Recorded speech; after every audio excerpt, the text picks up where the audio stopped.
Intermittent fasting plus calorie deficit. So kung gusto mong pumayat, halimaw yung combo na yan. E-explain ko sa inyo kung paano nakakatulong ang intermittent fasting or ang IF kung tawagin. So ganito, papaliwanag ko sa inyo na mas maiintindihan. Doon tayo sa pinakang common, 16-8. Sa isang araw is meron tayong 24 hours. Kaya siya tinawag na 16-8. Lahat ng eating window mo or ng pagkain mo is kakainin mo lang sa loob ng 8 hours. Ganun lang yung kasimple. Kung nag-start kang kumain ng alas 12 ng tanghali, kailangan lahat ng pagkain mong yun is makain mo nang hindi lalampas ng alas 8 ng gabi or ng 8 p.m. Nakuha nyo? Kaya siya tinawag na 16-8. So sa mga magtatanong, anong oras po dun sa 8 hours na yun? Basta kahit anong oras dun sa loob ng 8 hours na yun, makain mo siya. As in lahat-lahat, yung buong araw mong yun. Kung ano yung calorie mong yun. Kung 1.5 ang calorie mo ng araw na yun, kakainin mo yung 1.5 na yun sa loob ng 8 hours lang. Gets? E ano naman yung 16? Yung 16 hours, ayun yung oras na hindi ka naman kakain. So 16 plus 8 is equals to 24. So kakain ka sa loob ng 8 hours, at hindi ka kakain sa loob ng 16 hours. Basta continuous yung 16 hours na yun. Hindi putol. Continuous na 16 hours kang hindi kakain. Pwede kang magtsaa, pwede kang magtubig, pwede kang magkape. Doon sa 16 hours na yun, hindi ka pwedeng mag-intake ng calorie na matataas. Dahil yun yung tinatawag nila na masisira yung fasting mo. So, ano mangyayari? Hindi ka nag-fasting, niloko mo lang sarili mo. So, ito yung isa sa mga version na pinakang basic, yung 16-8. Busy ka sa school, sa trabaho. So, bigyan ko lang kayo ng isang trivia. Siguro minsan napapaisip kayo, ano bang pinakamatagal na intermittent fasting? Or yung pinakamatagal na oras na hindi kumakain? So, meron isang tao na nakagawa niyan. Si Mr. Angus ay nakapagtunaw ng taba ng 125 kg. Kilogram. Hindi pounds ha, kg.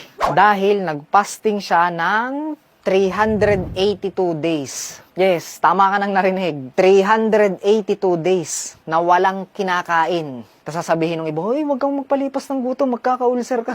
So, ayan siya, before and after. 1 taon at mahigit. Oh, di ba, parang hindi nakakapaniwala, ano? 382 days siyang hindi kumain. Ang tinake niya lang doon is kape, tsaa, multivitamins at soda water. Mostly walang calorie yun. Siya lang ang nakagawa nun. Pero disclaimer ulit, wag niyong gagayahin yun dahil napakadelikado nun. Ay, imagine mo yung 1 taon hindi kumain. So ito pa ha, yung ulcer na tinatawag. Ito yung mga kwento-kwento na kalat sa mga gym. Na wag ka daw mag-intermittent fasting dahil nakaka-ulcer daw. Hindi po yung totoo. Wala pong koneksyon. Itong study na to ang patunay. Ang intermittent fasting ay hindi nakakakos ng ulcer. Kasi ito yung mga sinaunang pamahiin eh. Yung sinabi na kapag nagpalipas ka daw ng gutom, magkaka-ulcer ka. So babasagin ko na yung pamahiin na yun. Ang ulcer po ay dahil sa bakterya. Hindi po sa pagpapalipas ng gutom. Helicobacter pylori, ang pangalan ng bakterya na yun. Ayun yung sumisira sa digestive system mo. To, sabihin ko na sa'yo ha, napakadami sa mundong tong nag-intermittent fasting. Professional athlete, artista, at kung sino-sino pang mga sikat. Tanong ko sa'yo, bakit wala silang ulcer? Bakit ako walang ulcer? Ang ulcer po is gawa nitong bakterya na to. Yan, yung bakterya na yan. So, saan ba nakukuha yan? Nakukuha sa mga maduduming pagkain. Sa talsik ng laway. Or kung madalas kang makipaghalikan kung kani-kanino. Or kung makikipaggarokbukan ka kung kani-kanino.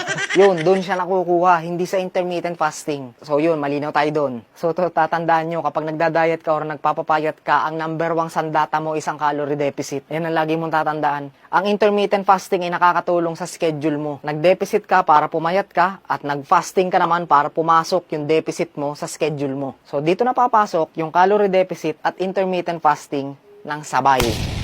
Nagets mo? Nagpe-play yan hand to hand or nagtutulungan silang dalawa. So, yun ang advantage ng intermittent fasting. So, yung mga nagtatanong sa akin kung okay lang daw gawin ng intermittent fasting, basta magbibilang daw sila ng calorie, approve. Napaka-useful tool ng intermittent fasting para sa akin. So, ayun lang. Makikifollow na lang ako. Maraming salamat. Subscribe and follow Cloud's Fitness for more fitness content.